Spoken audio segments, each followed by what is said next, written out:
Olá, muito boa tarde você internauta que nos acompanha aqui no site Notícias Agrícolas. Estamos de volta com os nossos boletins para agora a gente falar sobre o mercado sucroenergético, para falar sobre açúcar e também sobre etanol. E para isso a gente fala agora ao vivo sobre as movimentações nesta semana com o Marcelo de Bonifácio Filho, que é analista em inteligência de mercado da Stonex. Marcelo, muito boa tarde. Obrigado mais uma vez por estar presente aqui com a gente do Notícias Agrícolas. Boa tarde, Jonatas. Boa tarde aos telespectadores. Estamos aqui animados para falar com vocês de novo. Obrigado você, Marcelo. Bom, essa semana a gente tem aí o mercado do açúcar bruto lá na Bolsa de Nova York, reconquistando um importante patamar, né? 20 centavos de dólar por libra-peso, algo que a gente não via há mais de 6 meses no mercado, né? Isso em um momento aí que a gente tem informações relativas à safra positiva, importantes origens. Então, queria que você começasse falando para a gente o que motivou essa reconquista desse patamar lá no mercado externo. Tá, vamos lá. Então, acho que para a gente entender um pouco o que está acontecendo em Nova York, talvez seja legal a gente voltar lá para abril, né? Como você mesmo disse, abril, maio, quando os preços estavam nos 20 centavos. Desde lá, desde então, desde abril, maio, os preços foram recuando de forma gradativa, né, aos poucos. Isso se reflete, assim, diretamente na safra brasileira, no Centro-Sul, né? A safra no Centro-Sul começou, foi ganhando corpo ao longo dos meses e o mix açucareiro tem sido o grande destaque da safra no Centro-Sul. Então a gente viu aí, tá vendo as exportações brasileiras bem firmes desde que a safra, né, foi avançando e ainda, né, com dados, né, de açúcar nos portos ainda volumes bem elevados, né, de line-up. Então a gente vê o Brasil entrando bem forte no mercado, a Índia ela surpreendeu na safra internacional 2021-22, que acabou agora em setembro. Então a gente, né, viu esses preços cederem bastante ao longo do ano. Como você mesmo disse, há 6 meses a gente não via esse preço nos 20 centavos. E porque eu quis voltar, né, tanto tempo assim para falar sobre o que está acontecendo agora. Desde então, os especuladores, né, uma parte importante do mercado futuro, né, em Nova York, que influencia bastante os preços, eles estavam numa posição comprada muito forte em abril e foram aos poucos, né, indo para uma posição liquidamente vendida, que a gente foi vendo ela chegar, né, há uns meses atrás, algumas semanas atrás. Então a gente ali em setembro, os especuladores estavam vendidos. E os preços ali chegaram para baixo de 18 centavos, né, até meados de setembro, e agora a gente está vendo os preços nos 20 centavos. O que a gente tem visto, na verdade, os preços subiram muito forte. Ali no dia 28 de outubro, eles estavam em 17,60, mais ou menos. E eles foram para 20 centavos. E a gente tem observado essa inversão da posição dos especuladores, tá?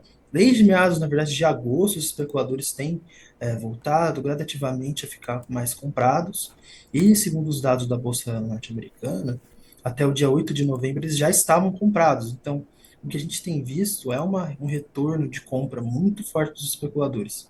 Hoje, ali por volta das 4h30, a Bolsa vai soltar de novo a atualização desses dados de posições, e é possível que a gente veja ainda uma expansão ainda maior dessa posição comprada dos especuladores, porque esse período de captação desse relatório dessa semana captou ali uma alta de quase 7% de Nova York. Então, provavelmente vai indicar isso para a gente, tá? Então, é uma liderança dos especuladores nessa alta dos preços. E tem uma questão do risco, né? Que a qualquer momento esses especuladores podem liquidar a posição e causar sequências de queda, mas a gente ainda está vendo, né? Como você mesmo disse, hoje o preço voltou a subir de novo e voltou um pouco acima dos 20 centavos. E assim, em termos de fundamentos, as principais safras são atrasadas no hemisfério norte. Nesse momento, o mercado ele tem uma oferta menor de açúcar, até pela sazonalidade dos principais produtores, mas na Índia a gente tem visto um atraso da safra. Na Tailândia, a gente tem visto um atraso. Na Europa, a gente tem visto provavelmente uma queda na produção, né, por conta do clima lá que não foi muito legal. E o Brasil, né, a gente viu o Centro-Sul sofrendo muito com a moagem ali em agosto e setembro. Na segunda quinzena de outubro ganhou um pouco mais de ritmo, mas a gente tem ali, nesse momento que a gente tem falado, o mercado físico muito fortalecido, né? A demanda ela está muito firme, mas os compradores têm encontrado dificuldade de achar disponibilidade imediata do açúcar, né? Então é isso que a gente está vendo como fundamento ali do preço ainda alto, mas com uma expectativa no médio prazo de uma oferta um pouco maior do açúcar aí com os principais players aumentando a produção. Perfeito. É nesse sentido que eu gostaria de seguir a nossa entrevista, né, Marcelo, com as perspectivas justamente, né? Porque a gente então tem esse cenário bastante fortalecido em relação à demanda, tem as informações que vêm das origens também de safra positiva, né, para a próxima temporada aqui no Centro-Sul do Brasil. A gente tem também informações relativas à próxima temporada indiana, né, que é o segundo maior produtor, também deve ser bastante positiva, a safra que começou agora nesse mês de outubro. Ou seja, a gente tem informações que pesam, mas também tem informações que tendem a dar um suporte aos preços, além dessa questão dos fundos que você trouxe pra gente. Como a gente consegue enxergar a partir de agora as oscilações no mercado de açúcar? Será que a gente começa a semana que vem com alguma correção? Como é que você vê isso?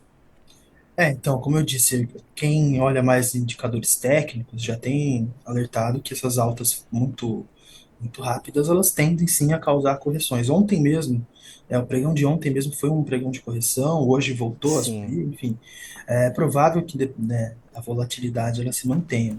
De fato, a Índia, o Instituto de Açúcar deles, a Associação de Açúcar da Índia, revisou, né, no mês passado a produção, aumentou a expectativa deles para 36,5 milhões de toneladas para 22, 23. E isso deu uma segurada no mercado, que já estava subindo um pouco, mas não foi capaz de superar esse fato que a gente tem falado. Esse último trimestre de 2022, os estoques ainda estão apertados. Tá? A gente tem uma expectativa que o próximo trimestre, esse primeiro de 2023, já entre ali as exportações da Tailândia, uma maior força das exportações da Índia, né? As exportações da Índia elas têm um pico aí na virada de dezembro para janeiro, então a gente pode ver sim aí uma expectativa no mercado de estoques menos apertados, né, no primeiro trimestre do ano que vem.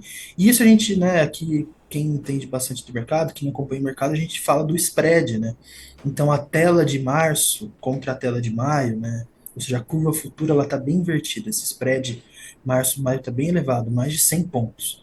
Então isso indica, né, o mercado ele está observando sim, um curto prazo mais apertado, com esse mercado físico na demanda muito firme, mas um médio prazo que tem essa expectativa de aumento na produção da Índia, aumento na produção da Tailândia, então, ainda mais no Brasil, o Centro-Sul deve ter uma moagem maior em 2023 e 2024, então, quando a gente olha para um futuro ainda mais distante, a partir de abril do ano que vem, a gente ainda deve ter um Centro-Sul que deve entrar ainda mais com cargas aí no mercado de açúcar. Então, de fato, é isso que a gente tem observado. As safras vão crescer, mas ainda o mercado está esperando que esse crescimento se materialize no mercado físico, que é algo que ainda nesse trimestre, último trimestre de 2022, não está acontecendo. Certo. Marcelo, um ponto que eu também queria abordar apesar da perspectiva de safra positiva no próximo ano aqui no Centro-Sul, a gente tem acompanhado nas últimas quinzenas, a Única inclusive trouxe, né, esse impacto das chuvas, né? A situação parece que até normalizou na última quinzena, mas nas anteriores a gente teve impacto das chuvas sobre a colheita e é claro que isso também atrapalha a moagem. Como é que você vê essa finalização aí, né, de moagem da safra 22-23 aqui no Centro-Sul do Brasil? Porque a gente já está mais do que na metade do mês de novembro e estamos caminhando para a finalização dos trabalhos, né? Você acha que esse impacto pode ser um fator de suporte também para os preços? O Centro-Sul ali, agosto, setembro, um pedacinho de outubro, impactou os preços, tá? A gente, né, assim, vamos supor que tenha sido uma surpresa essas quinzenas, o preço com certeza teria reagido de forma diferente. Mas essas chuvas, elas causam um pouco de dúvida aqui para quem acompanha o mercado, assim, que a gente está entendendo. A gente viu essa segunda quinzena de outubro uma moagem um pouco maior, um pouco acima do que o mercado até esperava. Então pode ser que aquelas áreas que não foram colhidas em períodos chuvosos em semanas anteriores, pode ser, é provável que muitos produtores ainda estão, né, colhendo agora, aproveitando esses tempos mais ensolarados, menos chuvosos, para colher.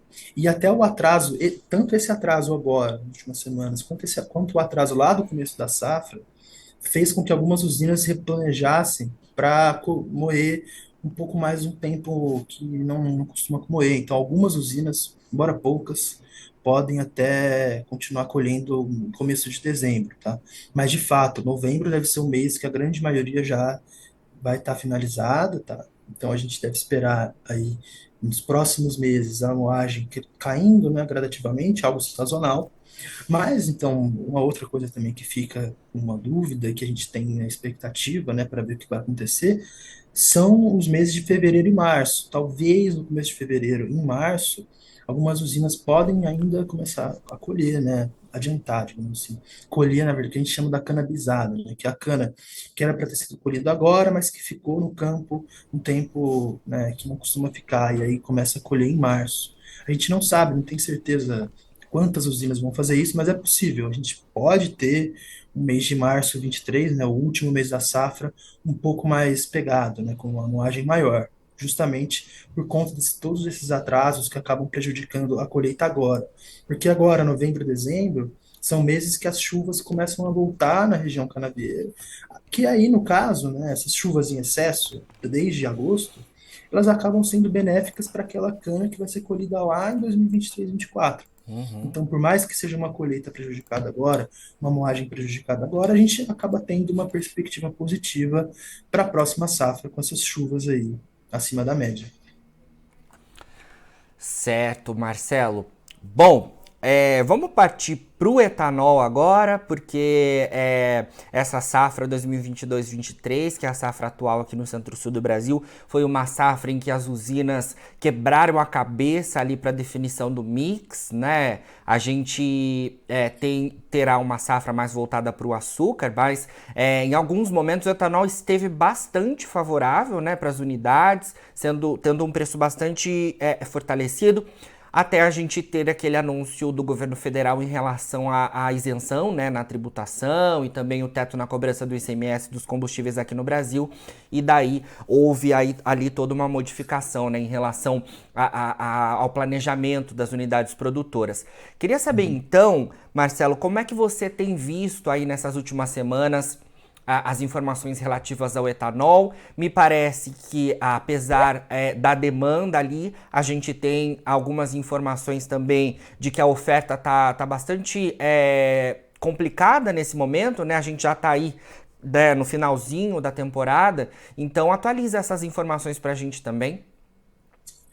Bom, o etanol, como você mesmo falou, sofreu bastante esse ano, vamos colocar assim, né? Em relação ao açúcar, o açúcar se manteve praticamente estável, variando entre 18 e 20, né? E o açúcar também foi favorecido pelo dólar, né? Então, as usinas, de fato, ao longo da safra, as usinas que tinham flexibilidade para mudar o mix, elas tenderam a favorecer o açúcar, tá? Mas, proporcionalmente, na realidade, a maior parte da moagem continua para o etanol, mas o que aconteceu é que o mercado estava pensando um mix de uma forma no começo do ano, e aí tudo isso que aconteceu fez com que um cavalo de pau, né, na maioria do mercado, que começou a mudar suas expectativas para o mix. Aqui na StoneX a gente já imaginava que o mercado de etanol fosse ser uma coisa mais volátil, uma coisa mais incerta, até por conta de ano eleitoral, por conta de uma alta muito forte na gasolina, o que o governo ia fazer, né? Então a gente viu de fato que ia ser algo incerto e o mix ele foi ficando cada vez mais açucareiro ao longo da safra. Em termos de atualização, a moagem, né, como a gente conversou, tendo dificuldade para seguir por conta da chuva, também prejudicou a oferta de etanol. Tá? Então, os preços do etanol subiram bastante desde setembro. Setembro, o preço tocou mínimas de bastante tempo, chegou a para baixo de R$ 3 o litro de etanol nas usinas, 2,50. Então, a gente viu quando tocou esse piso, a demanda, né, a busca pela demanda, que as usinas tiveram que buscar essa demanda. A desoneração fiscal dos combustíveis beneficiou o consumo da gasolina, né? Que né, a carga tributária da gasolina para o consumidor final era muito maior que o tal. Então a gasolina teve essa demanda beneficiada, e o etanol ele teve que ceder o preço para conseguir vender, né, para as usinas conseguirem vender. Até a Petrobras chegou a cortar o preço, enfim, a gente teve um etanol que sofreu. Essa demanda ela foi conquistada, vamos colocar assim, em meados de setembro, tá? Embora a ANP não divulga os dados de consumo há bastante tempo, a gente consegue ver que a paridade, né, nos postos de São Paulo voltaram a subir desde que essa demanda pelo etanol começou a crescer.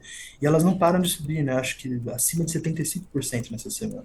Então a gasolina ainda está beneficiada pelo etanol. E nesse momento, né, essa paridade beneficiada para a gasolina, desculpa, ela limita as usinas a subirem ainda mais o preço. Então, os preços nas últimas semanas para o etanol hidratado têm ficado mais estáveis, até caindo em algumas regiões para conseguir vender. Mas o fato é que os estoques de etanol nas usinas, eles não estão tendo facilidade para crescer, até estão caindo um pouco, porque a moagem ela tem encontrado dificuldade e as usinas conseguiram aí, né, vender em setembro, quando, né, essa demanda veio. Mas o fato é que daqui para frente, com a moagem menor, né, como a gente mesmo falou, sazonalmente a moagem vai cair, porque né, é natural no final do ano, até voltar à safra do ano que vem. E assim a gente não tem muita perspectiva de aumento na oferta do etanol. Mas, de fato, o lado da demanda vai também continuar tendo Certo. seu. Né, enfim, mas a gente vai ter que esperar ano que vem, volta os impostos, não volta, a gente tem que ver como que vai ser daqui para frente, mas o etanol ainda continua, né, mais barato que o açúcar no comparativo, tá? Mesmo com Sim. essas subidas. Sim, Marcelo, vamos acompanhando aí todas essas movimentações então relativas ao açúcar e o etanol. Agradeço mais uma vez a sua entrevista aqui com a gente. Sempre que tiver novidades da Stonex, pode contar com a gente por aqui, tá bom? Beleza, muito obrigado aí, até a próxima. Até mais. Falamos aí então com o Marcelo de Bonifácio Filho, que é analista da Stonex, a gente trazendo as informações relativas ao mercado de açúcar e de etanol. Agora, na finalização dos nossos boletins, você fica com as nossas redes sociais. Siga a gente por lá para se manter atualizado sobre todas as informações do agronegócio brasileiro. A gente fica por aqui, mas daqui a pouquinho tem mais boletins ao vivo. Fica por aí, a gente se vê.